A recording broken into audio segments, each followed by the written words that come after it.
People say the truth always has a way of revealing itself. But what happens when the only person telling the truth is the one no one believes? Tonight, you will hear a story that begins with a single shattering sound.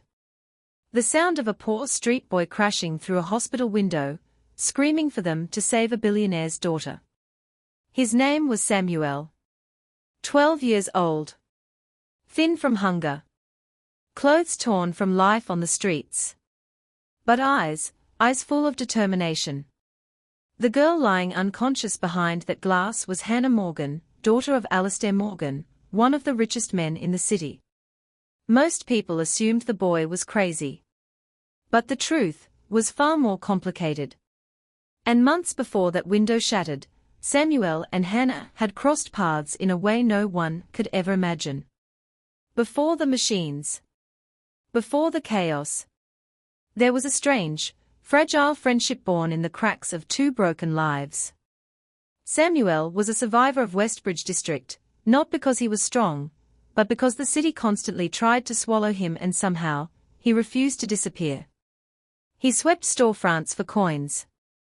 Carried groceries for strangers. Collected scrap metal from construction sites. Sometimes he earned 10 naira. Sometimes nothing. But he kept going. He wasn't a thief. He wasn't violent. He wasn't trouble. He was simply a child whose life had forced him to become older than his age.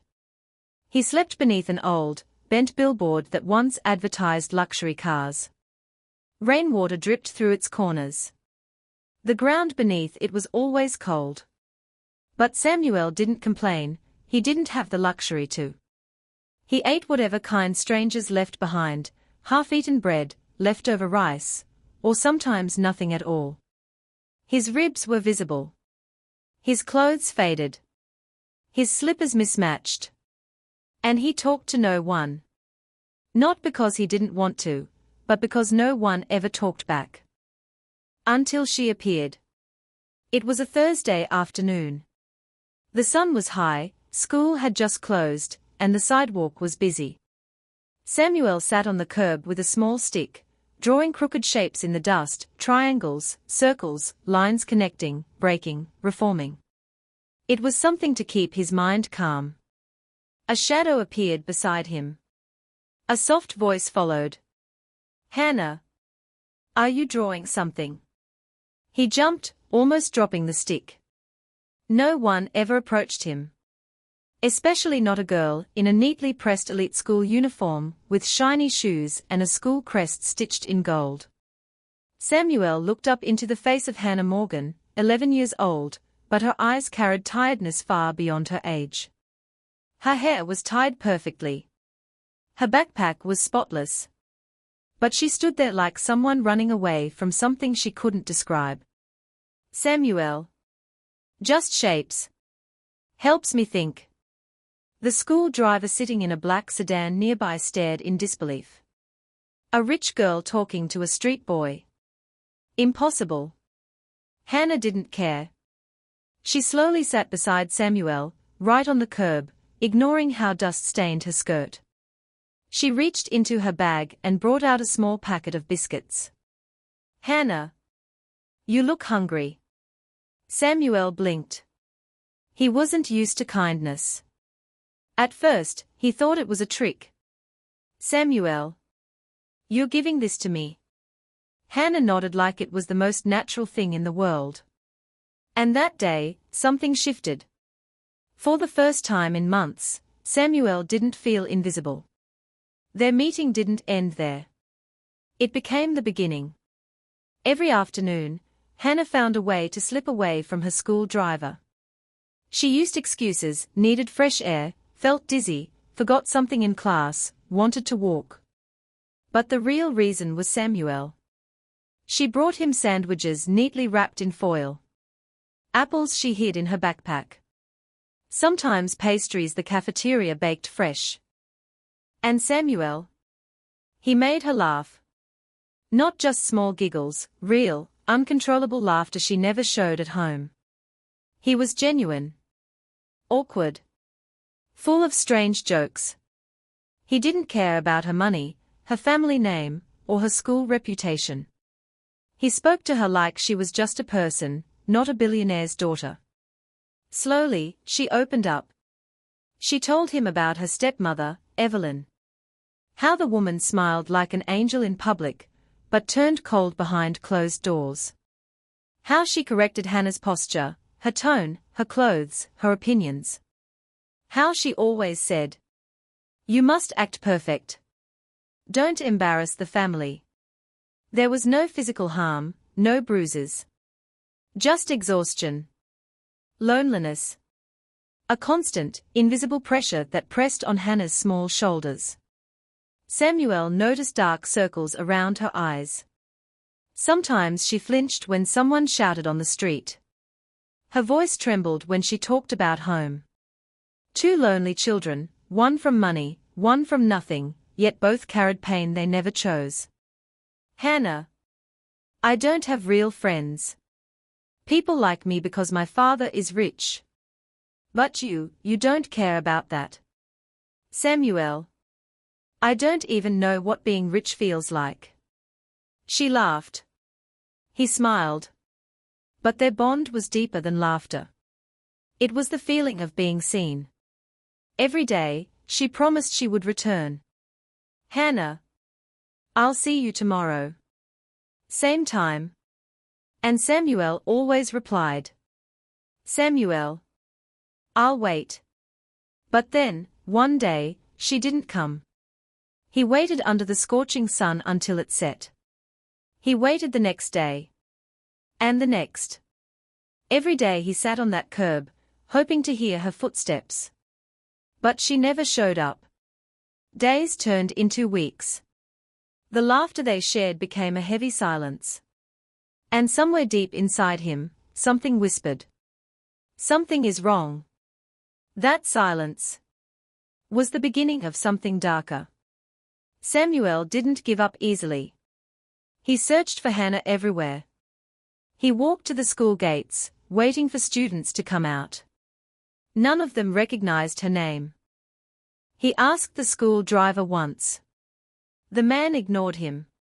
He checked areas she liked, street corners she visited, small parks she admired, shops where she bought sweets. Nothing. No sign. No trace. Weeks passed. Samuel barely slept. He felt something was wrong, not just missing school wrong. Something deeper.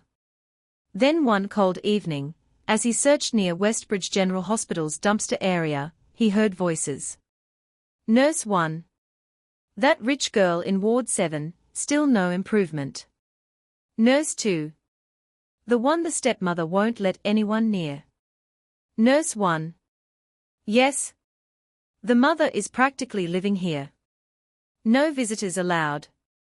The words hit Samuel like a blow. Rich girl. Ward 7.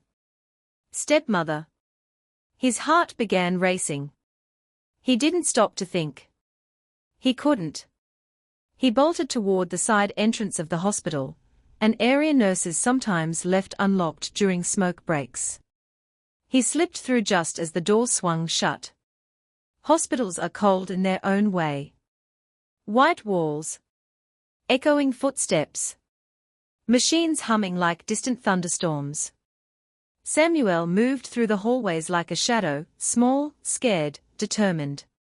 He kept his head low, hiding behind trolleys, wheelchairs, laundry carts. When he found Ward 7, he froze. There she was. Hannah Morgan. The girl who shared her lunch. The girl who laughed at his jokes. The girl who promised she'd always come back. Now lying still. Completely still. Her small body drowned under blankets and wires. Machines blinked rhythmically beside her. A tube connected to her nose. A steady beeping echoed across the room. Samuel felt his chest tighten. It felt wrong. All of it. And then he heard voices approaching. Dr. Reed entered first, mid-40s, polished glasses, stiff posture. Behind him walked Evelyn, Hannah's stepmother. Cold. Elegant. Distant. Samuel ducked behind a medical trolley, holding his breath. Dr. Reed. We'll keep her sedated. It's safer. Evelyn. I want her monitored closely. She must remain stable. No changes. Her voice was icy. Too controlled. Too calm for someone with a stepchild in a coma. Dr. Reed hesitated. Sedation levels are high. We need to consider reducing. Evelyn snapped. Do what I said. Samuel trembled. Why would a mother want more sedation? Why did she act like Hannah was an inconvenience, not a child? When they finally left, Samuel remained hidden until the hallway went silent. He approached Hannah slowly, each step heavy with fear. Her face was pale. Her lips dry. But her expression was not empty, there was tension, like someone trapped in a nightmare. Samuel whispered. Hannah. It's me. It's Samuel. I'm here. And that's when it happened. Her finger twitched. A tiny movement, but unmistakable. The monitor beeped faster. Her eyelids trembled. Her heart rate spiked. Samuel gasped. She heard him. She was responding. She wasn't gone. She was locked inside her own body, restrained by something she didn't choose. Samuel leaned closer, whispering. You're fighting, aren't you? I know you can hear me. But just then. Hey. You? A security guard spotted him. Samuel spun around and dashed toward the door. The guard chased him through the hallways, shouting threats. Samuel burst out the side exit, lungs burning, heart racing. He didn't stop until he reached the street. That night, as he collapsed under the cold billboard where he slept, one truth echoed in his mind. Someone wanted Hannah unconscious. Someone wasn't letting her wake up. And Samuel, just a poor street boy no one listened to, was the only person who knew. Samuel came back every night after that first visit. He stayed hidden in shadows, slipping between the cars in the hospital parking lot, waiting for the perfect moment to sneak into Ward 7 again. But things changed quickly. Security increased. Guards now walked the hall every 10 minutes. The windows were locked. The nurses were alert. Every attempt Samuel made ended the same way. A flashlight in his face. A guard grabbing him by the collar. A harsh shove out the door. And every night, the same words echoed in his mind. Hannah needs you. One night, long past visiting hours, Samuel lingered behind the emergency entrance, watching staff leave. He wasn't planning to try again. He was exhausted. Hungry. Heartbroken. But then, he heard a voice. A familiar voice. Sharp. Cold. Evelyn. She was arguing with Dr. Reed near the back hallway. He pressed himself against a wall, listening. Evelyn, whispering angrily. The doses must stay the same. I don't want her waking up yet. Dr. Reed sounded nervous. More nervous than Samuel had ever heard him. Dr. Reed. Her body won't tolerate this much longer. She's already. Evelyn. Then adjust it. I said what I said. She stays under. Do you understand me? Samuel's heart nearly stopped. Stays under. Adjust the doses. Don't let her wake up. The truth he had feared now stood in front of him, cruel and undeniable. They weren't treating Hannah. They were keeping her asleep. His hands shook uncontrollably. His chest tightened. He couldn't breathe. She wasn't just sick. She wasn't naturally in a coma. Someone was forcing her into it. And that someone was Evelyn. Samuel staggered backward until his shoulder hit the wall. Cold sweat dripped down his spine. He had no plan. No help. No one who believed him. But he had one thing. Desperation. Because if he did nothing, Hannah might never wake up. Without thinking, he ran. He ran through the back corridor. He ran past startled nurses. He ran like his entire life depended on it. He reached the outside of Ward 7, climbed onto the narrow windowsill. And with a single breath of courage, threw himself through the glass. The crash exploded through the entire hospital floor. Shards rained across the room. Nurses screamed. An alarm burst to life. Samuel hit the ground hard, bleeding from his arm, but he didn't care. He crawled to Hannah's bed and grabbed her hand. Samuel, shouting. "Turn off the machines, Hannah will wake up. Stop keeping her asleep. She's alive." The staff stood frozen in shock. Evelyn rushed in, horrified. Doctors stared in disbelief. And for one moment, one small, trembling moment, Hannah's heart monitor spiked. Not randomly. Not mechanically. In direct response to Samuel's voice. The silence shattered as security burst into the room and tackled Samuel to the floor. The crash of equipment. The shouts. The panic. Samuel's face hit the cold tile. A guard pinned his arms behind his back. Another pressed a knee into his spine. "Samuel. Please, please, she can hear me. She's awake inside. You have to listen." Evelyn stormed toward him, her face twisted with fury. "Evelyn. Get that filthy boy out of here. He's insane. He could have killed her." A nurse muttered, "Why would a street kid break into a coma ward?" Another nurse whispered, "Is he high?" Others just laughed nervously, unsure what to believe. Dr. Reed stepped forward, trembling with anger. "Dr. Reed. We should call the police. This is criminal behavior." Samuel strained against the guards, tears streaming down his cheeks. "Samuel. I'm not lying. She responds when I speak to her. Check the monitor, look at it." But no one listened. Not until the door flew open. And Mr. Alastair Morgan stormed into the room. He was still in his suit. Breathing heavily, as if he had run across the entire hospital after receiving the alarm. His eyes landed on Samuel pinned to the floor. "Mr. Morgan. What is going on? Who is this boy? How does he know my daughter?" Evelyn rushed to him, placing a hand on his arm. Too quickly. Too eagerly. "Evelyn. He's lying, Alastair. He's just a street boy causing trouble." But Mr. Morgan wasn't looking at her. He was looking at the heart monitor. Just moments ago, it had spiked. Not slightly, but strongly. Like a reaction. He turned slowly toward Dr. Reed.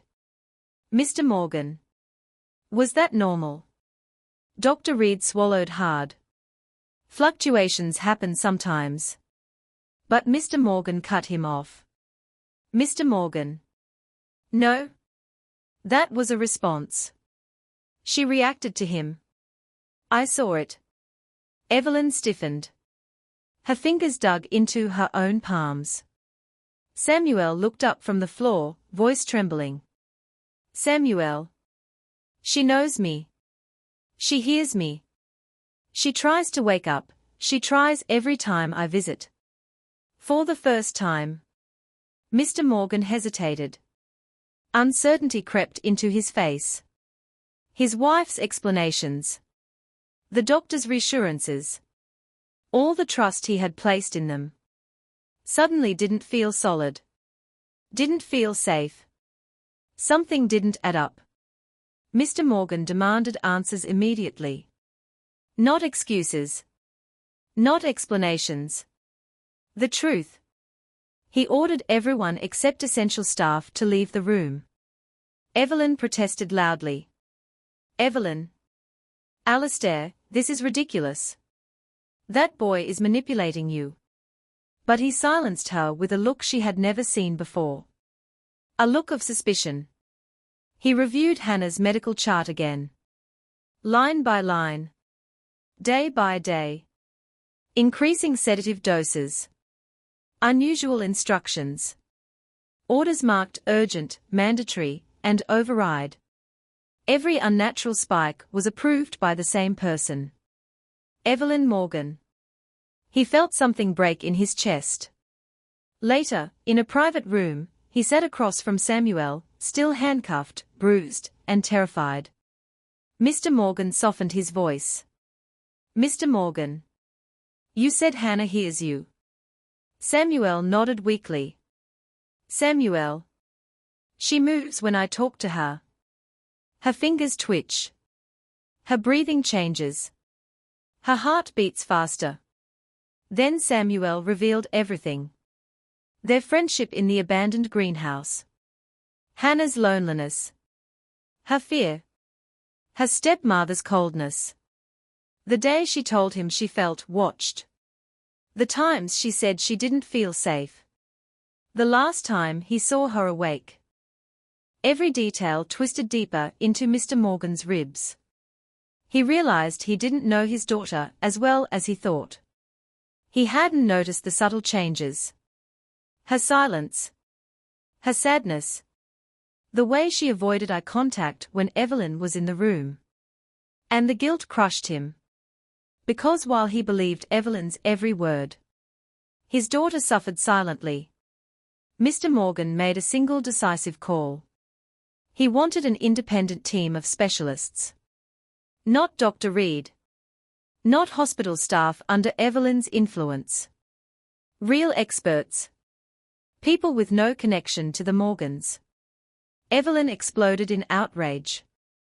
Evelyn. This is unnecessary. You're overreacting. But this time, he didn't bend. He didn't defend her. He didn't reassure her. He just said, Mr. Morgan. We are doing it. End of discussion.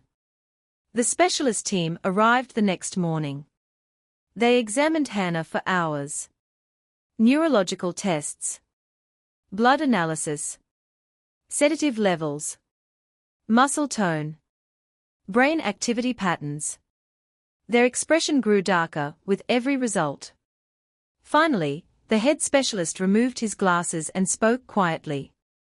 Head specialist. Mr. Morgan, your daughter has not been in a natural coma. Silence hit the room like a physical blow.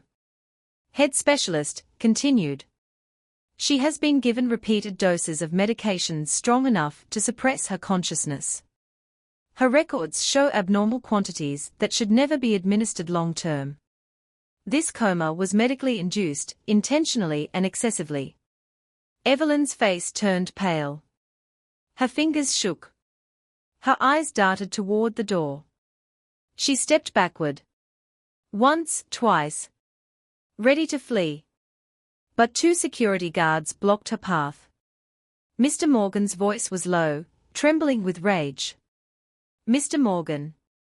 What did you do to my daughter? Evelyn stuttered excuses. She blamed stress. She blamed the doctor. She claimed she misunderstood the treatments. She said she wanted Hannah to rest. But each excuse sounded emptier than the last. Mr. Morgan's jaw tightened. Everything was clear now. Who protected Hannah? And who betrayed her? The doctors reduced the machines. The sedatives were removed. But they needed something more. Mr. Morgan looked at Samuel. Talk to her. She responds to you. Samuel approached her slowly, hands shaking. He held her cold fingers gently. Samuel. Hannah. I'm here. You're safe. Please wake up. I kept my promise. Now you keep yours. Her fingers twitched. Her eyelids fluttered. Then, slowly, her eyes opened. The room fell silent. She whispered one word. Samuel. And he burst into tears. Hannah told them everything, not dramatized, not graphic, just the truth. Any time she argued with her stepmother. Any time she questioned something. Any time she sought attention. Evelyn insisted she needed rest. Calming medicine. Monitoring. It escalated until Hannah collapsed. And instead of calling for real help, Evelyn ensured she stayed unconscious. Mr. Morgan crumbled under guilt. He had trusted the wrong person. And nearly lost the one person who mattered most. The authorities took Evelyn into custody. Dr. Reed faced investigation. And Samuel, the boy who had nothing, was finally seen. Mr. Morgan arranged medical care for him. He gave him a safe place to stay. And he became a welcome part of the Morgan household. Hannah recovered slowly, with Samuel and her father always nearby. Two friends from two broken worlds, finally safe. Truth does not always come from the powerful. Sometimes, it comes from the child no one notices. The voice no one listens to. The boy everyone calls crazy. Samuel didn't save Hannah because he was strong. He saved her because he refused to give up on her. A story of friendship. A story of betrayal. A story of courage. And a miracle delivered through a poor street boy who broke a window to save the only person who ever cared about him.